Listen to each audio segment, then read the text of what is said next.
سبحان الذی اسری بعبدہ لیلا من المسجد الحرام، پاک ہے وہ ذات، پاکی ہے اس ذات کے لیے، یہ دونوں معنی درست ہیں۔ اسری بعبدہ لیلا من المسجد الحرام، جو اپنے بندے خاص کو لے گیا راتوں رات مسجد الحرام یعنی خانہ کعبہ شریف سے الی المسجد الاقصی، ایک دور کی مسجد کی طرف۔ یہ مسجد اقصی کا یہاں معنی ہے دور کی مسجد۔ الذی بارکنا حولہ، یہ وہ جگہ ہے کہ جس کے ارد گرد ہم نے بابرکت ماحول رکھا ہوا ہے، یعنی یہ یروشلم حرم ہے، ظاہر ہے، ہزاروں انبیاء کا مسکن ہے، خود سیدنا ابراہیم علیہ السلام کا مسکن بھی اس اعتبار سے بھی بابرکت ہے۔ پھر وہاں پہ جو ہیکل سلیمانی تھا اس میں دعوت توحید بلند ہوتی تھی، جہاں توحید کا ذکر ہو وہ بابرکت جگہ ہے۔ یہ سیر جو کروائی گئی اس کا مقصد کیا ہے؟ لِنُرِيَهُ مِنْ آیاتنا، تاکہ ہم اپنے بندے کو اپنی خاص نشانیاں دکھائیں۔ اب وہ جو نشانیاں ہیں وہ کیا ہیں؟ وہ بے شمار نشانیاں تھیں نبی الاسلام کو جو دکھائی گئیں اس سفر میں۔ سب سے پہلی تو نشانی یہ ظاہر ہوئی، بخاری مسلم میں جو تفصیلاً حدیث موجود ہے واقعہ معراج کی، اس میں یہ ہے کہ جنت سے ایک برتن لایا گیا اور نبی الاسلام کا سینہ مبارک چاک کر کے آپ کا دل آب زمزم میں اس برتن کے اندر دھویا گیا، پھر رکھا گیا۔ پھر نبی الاسلام کے لیے ایک سواری آئی جو خچر سے تھوڑی سی کم بلند تھی، براق، اور نبی الاسلام نے فرمایا کہ جہاں نگاہ پڑتی تھی وہاں اس کا قدم پڑتا تھا، اتنی تیز سواری تھی جس پر سوار ہو کر نبی الاسلام کو بیت اللہ شریف سے مسجد اقصی، جو آلموسٹ 40 دن کا سفر تھا پیدل اس زمانے میں، وہ راتوں رات طے کروایا گیا۔ پھر صحیح مسلم میں آتا ہے کہ نبی الاسلام کو وہاں پر حضرت جبرائیل علیہ السلام نے کہا کہ آپ امامت فرمائیں، جہاں پر تمام انبیاء جمع کیے گئے تھے۔ یہ برزخی معاملہ تھا، یہ فزیکلی کوئی ایسا معاملہ نہیں کہ جس کو لوگ آبزرو کر سکیں، اور نہ ہم یہ کہتے ہیں کہ یہ واقعہ کوئی خواب میں ہوا ہے، یہ ہوا بیداری میں ہے، لیکن اس کا موڈ برزخی تھا، کوئی اور آبزرو نہیں کر سکتا، ورنہ 1 لاکھ سے زیادہ بندہ کسی شہر میں جمع ہو تو وہاں تو شور مچ جائے گا، وہ کسی کو پتہ بھی نہیں چلا۔ بیت المقدس میں نبی الاسلام نے امامت کی، وہیں پہ نبی الاسلام کی ملاقات کروائی گئی مختلف انبیاء سے۔ مسلم شریف میں کافی تفصیل ہے، بخاری شریف میں موجود ہے، فرشتوں سے ملاقات ہوئی۔ اور اس سفر کے دوران سنن نسائی میں تفصیلاً حدیث موجود ہے، دلائل النبوہ امام بیہقی کی کتاب میں بھی، المعجم الکبیر طبرانی میں بھی، کہ نبی الاسلام کو جب یہاں سے لے جایا گیا تو راستے میں آپ کو مدینہ شریف میں پڑاؤ کروایا گیا، وہاں نبی الاسلام نے 2 نفل پڑھے، اور پھر حضرت جبرائیل نے بتایا کہ یہ طیبہ ہے، عنقریب آپ کا مسکن بننے والا ہے۔ واقعہ معراج نبی الاسلام کے مکی دور کے بالکل اینڈ پہ ہوا ہے، کیونکہ نمازوں کا تحفہ اسی میں آیا، اور مدینہ شریف میں 5 نمازوں کا شیڈیول آیا، مکہ شریف میں تو صرف رات کی قیام اللیل تھی۔ یہ بالکل اینڈ پہ واقعہ ہوا ہے۔ تاریخ یہ جو مشہور ہے 27 رجب، یہ کوئی ثابت نہیں ہے۔ پھر اس کے بعد نبی الاسلام کو اسی حدیث میں آتا ہے کہ کوہ طور دکھایا گیا، جہاں اللہ تعالیٰ کی موسیٰ علیہ السلام کے ساتھ ملاقات ہوئی تھی، جیسا کہ اس کی شان کے لائق ہے، اور گفتگو ہوئی تھی۔ مسلم شریف میں ساتھ یہ ہے کہ نبی الاسلام نے کہا کہ میں نے موسیٰ علیہ السلام کو ان کی قبر میں نماز پڑھتے ہوئے بھی دیکھا اسی سفر کے دوران، سرخ ٹیلے کے پاس، اگر میں وہاں سے گزروں تو تمہیں ان کی قبر کی نشاندہی کر سکتا ہوں۔ یعنی صحابہ کرام کو بھی نہیں پتا، کوئی اس کا اس اعتبار سے مزار بھی نہیں۔ باقی یہ جو مزار چل رہے ہیں کنفرم نہیں، کنفرم صرف ایک ہی مزار ہے، قبر مبارک جو نبی الاسلام کی ہے، باقی جو انبیاء کی قبریں ہیں وہ کنفرم نہیں ہے، مے بی مے ناٹ بھی۔ پھر سنن نسائی کی اس حدیث میں آتا ہے کہ نبی الاسلام کو بیت اللحم لے جایا گیا، جہاں حضرت عیسیٰ علیہ السلام کی پیدائش ہوئی تھی۔ یعنی انبیاء کرام کی جو نسبتوں والی جگہ ہیں ان جگہوں پہ نبی الاسلام نے پھر وزٹ بھی کیا، وہاں پہ نمازیں بھی پڑھی۔ اس کے علاوہ بخاری مسلم میں آتا ہے کہ جب میں معراج سے واپس آیا تو کافروں نے مجھے جھٹلانا شروع کیا، وہ تو ماننے کے لیے تیار ہی نہیں تھے کہ ایک رات میں کوئی شخص بیت المقدس تک جا سکتا ہے، آسمانوں پہ جانا تو بہت دور کی بات۔ تو وہ حضور سے پھر سوال کرنا شروع ہو گئے کہ آپ بتائیں کہ بیت المقدس کے دروازے کتنے ہیں، سیڑھیاں کتنی ہیں۔ جو شخص ایک بار گیا ہو زندگی میں، وہ بھی رات کے وقت، اس نے اس قسم کا تو کوئی ڈیٹا نوٹ نہیں کیا ہوتا۔ تو بخاری مسلم کے الفاظ ہیں، نبی الاسلام نے فرمایا کہ میں اتنا پریشان ہوا کہ اعلان نبوت کے بعد کبھی بھی اتنا پریشان نہیں ہوا تھا کہ یہ مجھ سے سوال پوچھ رہے تھے اور مجھے ان کے جوابات نہیں آتے تھے۔ میں حتیم کعبہ میں کھڑا ہوا، اللہ تعالیٰ نے پورا یروشلم اٹھا کے میری نگاہوں کے سامنے کر دیا۔ وہ جو مجھ سے پوچھتے جاتے تھے میں بتاتا جاتا تھا۔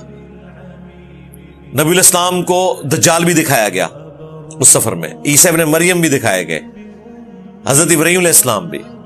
پھر آسمانوں پر، ہر آسمان کے اوپر مختلف انبیاء سے ملاقاتیں ہوئیں، اور الٹیمیٹلی 7ویں آسمان کے اوپر حضرت ابراہیم علیہ السلام سے ملاقات ہوئی، اور اس کے بعد نبی علیہ السلام کو سدرۃ المنتہا، جو انتہا ہے مخلوق کے لیے، وہاں تک لے جایا گیا۔ آپ نے فرمایا کہ میں نے قلم کے چلنے کی آواز بھی سنی، اور وہیں پر اللہ تعالیٰ سے ملاقات ہوئی جیسا کہ اس کی شان کے لائق ہے۔ دیدار والا معاملہ اس میں نہیں تھا، وہ انشاءاللہ الٹیمیٹلی ہوگا، کیونکہ اگر نبی علیہ السلام کو دیدار معراج میں ہو جاتا، یہ ایک واحد غیبی چیز تھی جو باقی تھی، وہ بھی نبی علیہ السلام سے اٹھ جاتی، وہ اللہ تعالیٰ نے انعام آخرت میں رکھا۔ البتہ خواب میں نبی علیہ السلام کو دیدار ہوا، جامع ترمذی میں حدیث موجود ہے، مسند احمد میں۔ شب معراج صرف ملاقات ہوئی، اس میں 5 نمازیں فرض ہوئی، پہلے 50 ہوئی، پھر موسیٰ علیہ السلام نے سفارش کی، وہ کم ہوتے ہوتے نبی علیہ السلام واپس جاتے تھے، وہ 5 رہ گئی، 1 مہینے کے روزے، اور 3 تحفے صحیح مسلم میں آیا کہ ملے۔ نمبر 1 5 نمازوں کا تحفہ، نمبر 2 سورۃ البقرہ کی آخری 2 آیات، اور نمبر 3 آپ کا جو بھی امتی شرک نہیں کرے گا اسے at the end of the day معاف کر دیا جائے گا اپنے گناہوں کا عذاب بھگتنے کے بعد۔ اس کے علاوہ بھی واقعہ معراج سے متعلق کافی ساری چیزیں ہیں۔ نبی علیہ السلام کو جہنمیوں کا عذاب دکھایا گیا، جنتیوں کا جنت میں پہنچنا دکھایا گیا۔ یہ آپ علیہ السلام کو مستقبل کا وقت پہلے ہی دکھا دیا گیا۔ یہ سب کچھ معجزانہ چیزیں تھیں، انہیں سائنس میں داخل کرنا، سائنس کے ذریعے ثابت کرنا، یہ بالکل بدعت ہے۔ اگر کوئی معجزہ سائنٹیفکلی ثابت ہو جائے تو وہ معجزہ ہی نہیں رہے گا۔ معجزے کا مطلب ہی یہ ہے کہ عقل کو عاجز کر دینے والی چیز، آیتن، اللہ کی نشانی۔ بعض لوگ تھیوری آف ریلیٹیوٹی کے ذریعے سے ثابت کرتے ہیں، ان بیچاروں کو ریلیٹیوٹی کا پتہ ہی نہیں، آئنسٹائن سن لے تو وہ بھی ہنسے ان کے اوپر، انہیں پتہ ہی نہیں کہ وہ کیا چیز ہے، اور اسے واقعہ معراج ثابت کر رہے ہوتے ہیں۔ اللہ کے بندو، وہ جو سپیڈ آف لائٹ آپ بتا رہے ہیں، اس کے بعد اس کا انجام کیا ہوتا ہے وہ بھی بتائیں۔ واقعہ معراج اس طریقے سے تو نہیں ہے۔ پھر اس سپیڈ پہ ٹریول کرنے کے لیے آپ کو ایسا لباس چاہیے کہ جس سے آپ ٹریول کر سکیں۔ یہاں تو شٹل، آپ کو پتا ہے ایک چھوٹی سی ٹائل ٹوٹی تھی تو وہ پوری شٹل جو ہے وہ تباہ ہو گئی تھی۔ اس طرح تو نہیں ہوتا۔ کولمبیا شٹل جو تھی تو نبی اسلام نے تو کوئی خلائی لباس نہیں پہنا ہوا تھا۔ یہ اب کس سائنس سے آپ ثابت کریں گے؟ معجزہ۔ معجزہ کبھی بھی سائنٹیفکلی ریپروڈیوس نہیں ہو سکتا، ورنہ اس نبی کی نبوت گئی۔ اگر سائنسدان یا سائنس وہی کام کر کے دکھائے جو ایک پیغمبر کر کے دکھا سکتا ہے تو پیغمبر میں اس میں کوئی فرق نہیں رہے گا۔ سب کچھ ہو سکتا ہے، جو انبیاء نے معجزے دکھائے وہ ریپروڈیوس نہیں ہو سکتے۔ مثلا نبی علیہ السلام کا معجزہ بخاری مسلم میں ہے کہ آپ کی مبارک انگلیوں سے پانی کے چشمے جاری ہوئے۔ یہ سائنٹیفکلی نہیں ثابت ہو سکتا، یہ معجزہ ہے، انگلیوں میں سے پانی نہیں نکل سکتا۔ اسی طریقے سے بخاری شریف میں ہے کہ ایک صحابی کی پنڈلی کی ہڈی ٹوٹ گئی، نبی علیہ السلام نے ہاتھ پھیرا، اسی ٹائم بالکل صحیح ہو گئی۔ بھئی ہڈی کا ایک کیورنگ پیریڈ ہے، وہ نیچرلی اس نے کیور ہونا ہے، اس سے پہلے آپ اسے کیور نہیں کروا سکتے۔ میڈیکل سائنس یہ تو کر سکتی ہے کہ ٹوٹی ہوئی ہڈی کو اس طرح کرے، پھر بینڈیج کرے، پھر ادویات کے ذریعے چلے، کوئی سپیڈ اپ کر لے، لیکن یہ کہ کوئی ایسے ہاتھ پہ رہے اور اسے کہ جی کھڑا ہو جاؤ اور ٹھیک ہو جائے، میرے بھائی نہ آج تک یہ پاسبل ہے، نہ قیامت تک کسی دوائی سے یہ پاسبل ہوگا.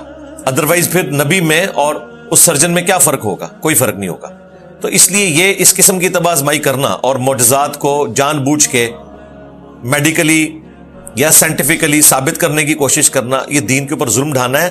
اپنی طرح سے دین کی خدمت کر رہے ہوتے ہیں، بیڑا غرق کر رہے ہوتے ہیں، اپنا بھی ایمان برباد کر رہے ہوتے ہیں، لوگوں کا بھی ایمان برباد کر رہے ہوتے ہیں. یہ ساری کی ساری چیزیں معجزانہ طور پر. یہ معجزہ ہے کہ لاٹھی سانپ یا اژدہا بن جائے اور اس سانپ کو ہاتھ لگایا جائے، دوبارہ سے وہ پلانٹ کنگڈم میں واپس آ جائے، اینیمل کنگڈم سے. سائنس یہ نہیں کر کے دکھا سکتی. اس لیے اس قسم کی کوئی طب آزمائی کرنا یہ بالکل ظلم ہے. نبی الاسلام کا یہ معجزہ الاسراء والمعراج، یہ ان 3 معجزات میں سے ہے جن کا ذکر قرآن میں ہے. ویسے تو نبی الاسلام کے درجنوں معجزات ہیں، قرآن میں 3 ہی آئے. ایک شق القمر والا واقعہ جو سورۃ القمر کے سٹارٹ میں چاند 2 ٹکڑے ہو گیا تھا، نبی الاسلام کے لیے ایک نشانی ظاہر ہوئی. دوسرا معجزہ الاسراء والمعراج، اور تیسرا معجزہ قرآن خود جو سورۃ العنکبوت میں ہے کہ اس نبی پہ معجزہ کیوں نہیں نازل ہوا. جب کافر کہتے تھے تو اللہ تعالیٰ نے فرمایا کیا ان کے لیے یہ معجزہ نہیں ہے کہ صبح شام قرآن کی آیات ان پہ پڑھی جاتی ہیں. اور ان میں کئی ایک پروفیسیز تھیں جو خود مشرکین عرب نے صحیح ہوتے دیکھی. رومن امپائر کا پرشین کے اوپر دوبارہ غالب آنا سورہ روم کے اندر جو ذکر موجود ہے، اس وقت تک تو دور دور تک نظر نہیں آ رہا تھا. پرشین امپائر تو آلموسٹ 70% سے زیادہ ان کا علاقہ چھین چکی تھی، اور وہاں پہ بھی ایسی طوائف الملوکی ہوئی بھی تھی کہ کسی نے سوچا بھی نہیں تھا کہ رومن امپائر دوبارہ کھڑی بھی ہو سکے گی.